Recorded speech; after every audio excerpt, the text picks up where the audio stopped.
ডাটাশিট তৈরি করার সময় অনেক সময় দেখেছেন যে অনেক ধরনের ইরর শো করে।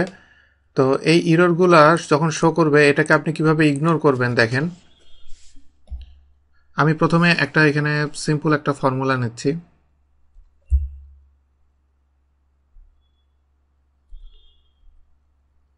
Marks divided by sports performance, এটা দিয়ে আমি এটাকে মাল্টিপ্লাই করব 1000 দিয়ে। দেওয়ার পর এখানে দেখেন যে একটা ভ্যালু এখানে দেখা যাচ্ছে $। তো এটা সিলেক্ট করে আমি যদি ডবল ক্লিক করি বাকি সবগুলো সিলেক্ট ভ্যালু ক্যালকুলেট হয়ে যাবে। কিন্তু এখানে দেখেন যে এখানে একটা ইরর শো করছে।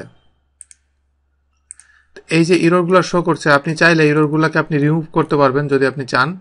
তো সেটা আপনি যদি রিমুভ করতে চান সেক্ষেত্রে আমি যেটা করব, প্রথমটাতে ডবল ক্লিক করব, করে এটার আগে আমি একটা ইফ ইরর যে ফাংশনটা আছে সেটা অ্যাড করব। ইফ এরর অ্যাড করার পরে এখানে আমাকে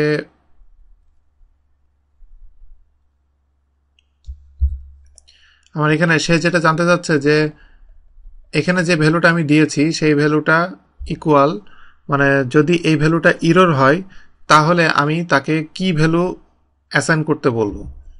তো এখানে আমি দিয়ে দিচ্ছি 0000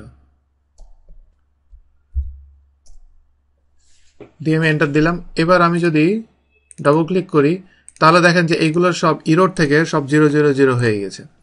তো এখানে সে যেটা করে,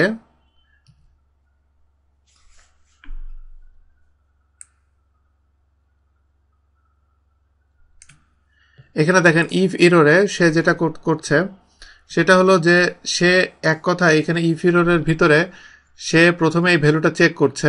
চেক করার পরে যদি দেখে যে এই ভ্যালুটা ইরর হচ্ছে তাহলে সে জাস্ট এই ভ্যালুটা এখানে অ্যাসাইন করে দিচ্ছে। তো আপনি এটা যে কোনো জায়গায় যে কোনো ভ্যালুর ক্ষেত্রে এটা প্রযোজ্য। যদি ইরর হয়, ইররের জায়গায় আপনি অন্য কিছু ভ্যালু যদি দিতে চান, এভাবে আপনি ইফ ইররের মাধ্যমে আপনি চাইলে দিতে পারবেন।